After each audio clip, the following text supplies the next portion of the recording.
বাসায় চলে যাব। তো লাস্ট মোমেন্টে আমার গাছগুলোকে একটু ক্যাপচার করে নিচ্ছি, বিকজ আমি যতবার বাসায় যাই আসার পরে আমার গাছগুলার এরকম প্রাণবন্ত থাকে না, কারণ বাসায় তো পানি দেওয়া হয় না। তো পানি না পাওয়ার কারণে একদম এদের প্রাণবন্তটা নষ্ট হয়ে যায়। তো লাস্ট মোমেন্টে একটাবার দেখে নেই। হ্যাঁ, এই যে আমার এই ইনডোর প্লান্টটা এত পছন্দ, আমার যে কোনো ইনডোর প্লান্ট অনেক পছন্দ। রিসেন্টের আমার এই গাছটা হচ্ছে আমার one of the most favourite একটা গাছ। হ্যাঁ, আর এই গাছটা হচ্ছে আমার খুব ফেভারিট। এই যে এই প্লান্টটা, এটাও ইনডোর প্লান্ট। এটা এটা ইনডোর নয়, বাট এই গাছটার আমি অনেক ফ্যান হয়ে গিয়েছি। এই যে, আর এই যে এটা, তো আমার এগুলো রুমের ভিতরেই থাকে। তো ভাবতেছি এগুলোকে প্রাণবন্ত রাখার জন্য এদের উপর একটা করে পলি দিব, পলিথিন দিয়ে, সে পলিথিনটা সুই দিয়ে ফুটো করে পানি দিয়ে রেখে যাব। এই হচ্ছে আমার বাগানের অবস্থা। বাদ বাকি আমি যে ডিসিশনটা নিয়েছি সেটা নেই, তারপর এসে দেখবো যে হচ্ছে কেমন আছে। এই গাছেও আমার ফুল আছে, কি সুন্দর আমার ব্যালকনিতে বাতাস আছে। আর বাইরের পরিবেশ তো দেখেছেন, তার সঙ্গে এটা এত ন্যাচারালি সুন্দর হচ্ছে আমার গাছের আপডেট। আর আজকে তো বাসায় চলে যাব। এই তো আমরা এখন রওনা দিয়ে দিচ্ছি বাসার উদ্দেশ্যে। আমরা সবাই রেডি, আমি রেডি। ওই যে ওখানে সাপা রেডি, সাপা শুয়ে আছে। তো ওর বাবা নিচে রিক্সা আনতে গেছে। আর ওই যে আমাদের ব্যাগ বস্তা কোথায়, এই যে অনেক বড় বড় ব্যাগ।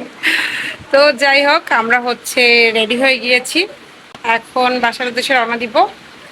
আই হোপ আজকে জার্নিটা অনেক সেফ জার্নি হবে এবং ভালো হবে। অনেক আশা নিয়ে যাচ্ছি কুরবানি করতে। আই হোপ আল্লাহ তাআলার কাছে এটাই চাওয়ার যে আজকে যেন আমরা খুব সুন্দরভাবে বাসায় পৌঁছে যেতে পারি। তো এই হচ্ছে ব্যাপার। আর এই তো এখন আমরা রেডি, এখন বের হয়ে যাব।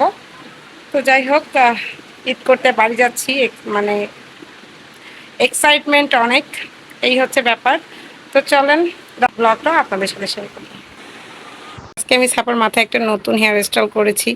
বাইরে এত গরম, যে কারণে দেখি মা মাথাটা পুরো দেখাই, দেখো না, এদিকে ঘুরো।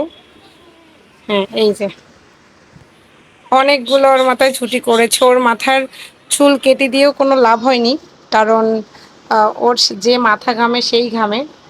তো হচ্ছে এই অবস্থায় তো ছাপাও রেডি। ছাপাকে খুবই সিম্পল একটা টি শার্ট জাস্ট পরে দিয়েছি, টি শার্ট টাইপের আর কি।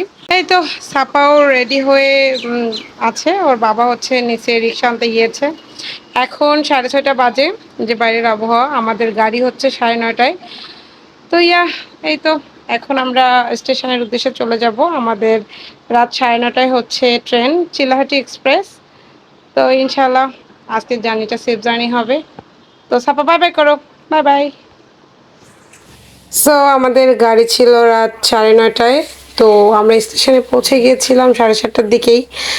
তো কী করার, কপাল খারাপ ছিল, 4 ঘন্টা ট্রেন লেট ছিল। আর আমরা বসে বসে বোর হচ্ছিলাম। আর অবস্থা দেখেন, সেই সারাদিন গোছগাছ করে তারপর মানে 6:30টার মধ্যে বাসা থেকে বের হয়ে গিয়েছিলাম। তো এই হচ্ছে ব্যাপার। তো তারপরে আলহামদুলিল্লাহ আমরা ভালোভাবে বাড়িতে পৌঁছে গিয়েছি। তো ব্লগগুলো এখন আপলোড হবে ইনশাল্লাহ। তো আল্লাহ হাফেজ।